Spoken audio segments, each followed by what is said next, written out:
Halo, ketemu lagi di Rizky ST Ngajar. Oke, pada video kali ini saya akan membahas soal TIU CPNS tentang analogi dan pola kalimat. Analogi kata ya, gitu.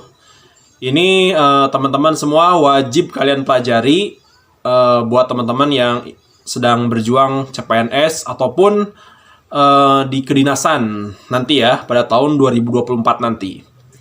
Baik, sebelum saya mulai videonya, seperti biasa di-subscribe dulu channelnya agar kalian mendapatkan banyak video-video menarik lainnya di channel Rizky ST Ngajar. Oke, selamat menonton.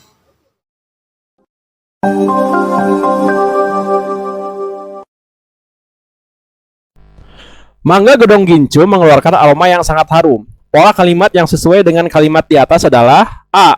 Galuh menjual mangga yang cukup manis. B. Populasi pohon mangga di Indramayu cukup besar. C. Lahan-lahannya yang kurang produktif dimanfaatkan sebagai perkebunan mangga. D. Pedagang menjajakan mangga Gedong Gincu berwarna hijau. E. Aroma mangga Gedong Gincu tercium pada jarak 2-3 meter. Oke. Coba mangga Gedong Gincu ini yang mangga ini kan subjek ya. Mengeluarkan itu adalah predikat. Aroma yang sangat harum ini adalah objek. Berarti polanya adalah subjek, predikat, objek. Oke, cari yang sama polanya dengan subjek, predikat, objek ya. Coba yang A ini. Galuh menjual mangga yang cukup manis. Galuh itu adalah subjek, menjual itu predikat gitu ya. Mangga yang cukup manis ini adalah objek ya. Berarti ini polanya S P O gitu kan. Masuk ya. Yang A ini kemungkinan benar. Coba. Populasi pohon mangga di Indramayu cukup besar. Populasi pohon mangga itu ini subjek ya. Terus di Indramayu ini adalah keterangan. Terus cukup besar. Ini kalau nggak salah objek gitu ya. Kalau nggak salah ini cukup besar predikat ya. Berarti ini polanya subjek, keterangan, lalu predikat. Gitu ya. Kalau salah komen saja ya gitu. Karena kan kenapa saya pilih subjek, keterangan, predikat karena ini Indramayu gitu kan. Di Indramayu itu pasti nama tempat gitu kan. Kalau nama tempat pasti keterangan gitu. Coba lahan-lahannya yang kurang produktif. Ini kalau nggak salah subjek ya. Yang ini yang lahan-lahannya ini subjek. Terus dimanfaatkan ini pasti predikat karena kata kerja gitu kan. Predikat sebagai perkebunan mangga. Ini kalau nggak salah perkebunan mangga itu keterangan ya. Antara keterangan atau objek gitu kan. Ini berarti keterangan karena ini nama tempat ya, arahnya gitu. Nama tempat. Coba, pedagang menjajakan mangga Gedong Gincu berwarna hijau. Pedagang ini pasti subjek, menjajakan ini predikat, mangga Gedong Gincu itu objek gitu kan. Ini berarti objek berwarna hijau. Berarti ini keterangan. Berarti ini polanya S P O K. Gitu ya. Coba aroma mangga Gedong Gincu ini subjek, tercium itu predikat ya. Tercium itu predikat pada jarak 2-3 meter. Ini keterangan gitu. Berarti subjek, predikat, keterangan. Berarti pilihan yang tepat adalah yang A atau alfa. Oke. Silakan kalau ada koreksi di penjelasan yang B, C, D gitu kan, atau E, komen saja ya gitu. Nggak usah malu-malu gitu. Harusnya pilihannya yang alfa ya. Oke. Kalimat yang berpola SPK atau subjek predikat keterangan adalah yang A. Mereka bekerja sangat rajin, kondisi pariwisata Lombok tetap menggembirakan. Pihaknya menerima pembatalan 200 calon wisatawan.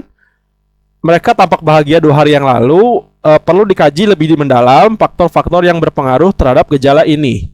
Oke, yang mana nih yang berpolakan kalimat SPK atau subjek predikat keterangan? Coba. Mereka bekerja sangat rajin. Mereka itu adalah subjek, ya. Bekerja. Nah, ini adalah kata kerja ya. Bekerja ini. Berarti ini predikat. Gitu. Sangat rajin ini pelengkap. Gitu. SP pel gitu ya. Berarti yang alfa ini kurang tepat ya. Salah. Coba. Kondisi pariwisata Lombok tetap menggembirakan. Kondisi pariwisata Lombok ini subjek. Kondisi pariwisata Lombok ini subjek kan, kondisi gitu kan, diawali dari kata kondisi. Ini berarti subjek. Menggembirakan, tetap menggembirakan, ini adalah predikat gitu kan. Berarti ini polanya S subjek predikat. Masih salah bukan? Coba. Pihaknya menerima pembatalan 200 calon karyawan. Oke. Pihaknya ini kan subjek, ya kan? Terus menerima itu predikat. Ingat ya, kata kerja itu predikat. Pembatalan 200 calon wisatawan. Ini objek. Berarti ini polanya SPO. Bukan juga gitu kan, tinggal antara D sama E. Coba. Mereka tampak bahagia 2 hari yang lalu. Mereka itu pasti subjek, tampak bahagia. Ini predikat. 2 hari yang lalu itu keterangan. Kalau waktu itu pasti keterangan ya, waktu itu biasanya. Berarti ini subjek, predikat, keterangan. Udah, yang D ya jawabannya. Gitu. Karena yang ditanyakan adalah SPK. Oke. Kalau misalkan E juga SPK, silakan ya dicoba ya gitu. Teman-teman, apakah jawaban ini betul atau salah? Silakan di komen saja ya teman-teman. Oke, harusnya pilihannya yang delta ya. Gitu. Yang E silakan dicoba. Kira-kira ini polanya seperti apa gitu. Apakah serupa atau kayak gimana gitu kan? Silakan teman-teman dicoba ya di kolom komentar. Oke, yang delta jawabannya. Pola kalimat yang sama dengan saya mengerjakan ujian dengan cermat adalah oke. Oh, yang pilihannya A. Pertemuan tersebut diselenggarakan pada pekan berikutnya. B. Dia melaporkan hasil kunjungan pekan lalu. C. Dia datang dengan temannya. D. Mangkuk yang berisi sup tertumpah. E. Beberapa mahasiswa mempersoalkan kebijakan itu. Coba. Saya ini adalah subjek. Mengerjakan itu adalah predikat. Ujian itu adalah objek. Dengan cermat itu adalah keterangan. Berarti polanya SPOK. Coba yang sesuai dengan SPOK yang mana nih? Pertemuan tersebut diselenggarakan. Pertemuan tersebut itu adalah subjek. Diselenggarakan itu adalah predikat. Pada pekan berikutnya itu adalah keterangan. Berarti ini polanya SPK ya. Berarti ini salah. Jawaban yang A ini coba. Dia melaporkan hasil kunjungan pekan lalu. Dia itu adalah subjek. Melaporkan itu adalah predikat. Hasil kunjungan itu objeknya. Pekan lalu itu adalah keterangan. Berarti yang B ini masuk ya. Itu. Tapi kita cek dulu. Kemungkinan ada yang sama nih ya. Coba yang C. Dia datang dengan temannya. Dia itu kan masih subjek. Datang itu adalah predikat. Dengan temannya itu adalah keterangan. Berarti yang C ini SPK. Salah ya. Coba. Mangkuk yang berisi sup tertumpah. Ini subjek. Berisi sup ini adalah subjek. Tertumpah itu adalah predikat. Berarti ini polanya subjek predikat. Salah. Coba. Beberapa mahasiswa mempersoalkan kebijakan itu. Beberapa mahasiswa itu adalah subjek. Ini subjek. Mempersoalkan itu adalah predikat. Kemudian kebijakan itu. Ini adalah objek gitu ya. Berarti yang tepat adalah yang B ya, atau beta. Oke, karena yang ditanyakan adalah pola kalimat yang sama gitu. Lanjut soal berikutnya. Jaminan dan perlindungan hukum terhadap hak-hak asasi warga negara yang secara tegas diatur di dalamnya harus mendapat penghormatan yang setinggi-tingginya. Pola kalimat yang serupa adalah A. Ibu seorang wira swasta. B. Adik berlari kencang. C. Pengemis itu sangat malas. D. Pengacara itu membela kliennya. E. Perampok itu telah diciduk oleh petugas keamanan di depan kantor. Oke, ini silakan dicoba ya, gitu. Kira-kira jawabannya yang mana nih? Silakan tulis di kolom komentar. Oke. Soal berikutnya. Rok perempuan sama dengan mosi titik-titik. Hubungan kata. Coba. Rok. Kita tulis ulang dulu. Rok. Perempuan. Sedangkan mosi kira-kira apa gitu ya. Nah, coba rok kita kasih kotak dulu supaya mudah. Rok, apa hubungan rok dengan perempuan? Coba. Kalau bacanya gini. Rok itu dipakai untuk perempuan gitu. Jadi kata hubungnya dipakai untuk perempuan gitu ya. Nah, sedangkan mosi dipakai untuk apa? Coba. Dipakai untuk, nah teman-teman harus tahu dulu, mosi biasanya dipakai untuk rapat gitu. Ya. Mosi dipakai untuk rapat. Oke, jadi pilihan jawabannya yang alfa ya harusnya gitu. Oke, pilihannya yang alfa. Oke, soal berikutnya.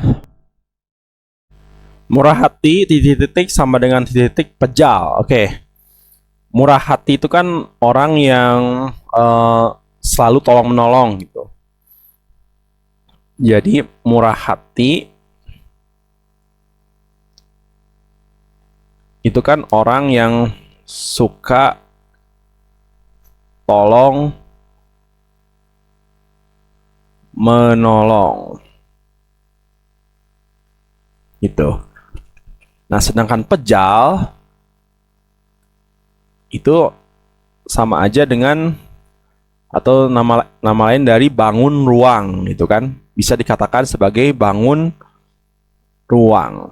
Nah, bangun ruang ini kan memiliki yang namanya volume gitu. Nah, volume inilah sering disebut atau kata lain dari volume itu adalah namanya isi ya. Gitu. Jadi jawabannya adalah isi sama dengan pejal. Yang ini ya jawabannya yang delta. Nah, sedangkan murah hati itu sama aja dengan dermawan. Orang yang dermawan itu kan orang yang suka tolong menolong gitu. Oke, jadi harusnya pilihannya yang delta ya. Oke, pilihannya yang delta. Kalau misalkan jawabannya salah gitu, atau mungkin teman-teman punya pemikiran lain dari soal ini, komen saja ya. Tulis aja di kolom komentar kalau teman-teman punya pemikiran lain gitu, atau punya jawaban lain gitu. Nanti saya akan pelajari kembali gitu soal-soalnya. Oke, harusnya yang D ya jawabannya. Loteng tangga sama dengan yang mana nih? Kereta rel, pohon akar, kepala kaki, kamar pintu, sungai, jembatan. Oke. Loteng tangga. Mungkin bahasanya gini. Kalau mau ke loteng, maka harus melewati tangga gitu ya. Kalimatnya gitu. Jadi kalau mau ke loteng gitu kan, harus melewati titik-titik. Nah, ini ya kalimatnya gitu, pola kalimatnya. Kalau mau ke loteng harus melewati tangga gitu. Coba. Kalau mau yang A ini, kalau mau ke kereta harus melewati rel. Enggak ya, salah ya. Kalau mau ke pohon harus melewati akar. Nggak tepat, salah. Kalau mau ke kepala harus melewati kaki. Salah juga ya. Kalau mau ke kamar harus melewati pintu. Bener ya? Masuk ya nih. Coba. Kalau mau ke sungai harus melewati jembatan. Kurang tepat ya gitu. Harusnya jembatan itu untuk menyeberangi sungai tujuannya gitu. Oke, jadi pilihannya yang D ya. Gitu. Oke, yang delta jawabannya. Oke, lanjut soal berikutnya. Sinyal titik-titik sama dengan titik-titik kamera. Yang mana nih? Alpha, beta, caca, delta, dan alpha. Oke, ini PR ya. Gitu. PR buat teman-teman. Silakan dicoba dan semoga bermanfaat. Nah, itu dia tadi soal TIU CPNS, analogi kata, dan juga pola kalimat. Semoga dengan adanya video ini bisa membimbing teman-teman supaya diangkat menjadi ASN ataupun lulus seleksi kompetensi dasar CPNS tahun 2023. Oke, sampai jumpa lagi di video saya berikutnya. Goodbye.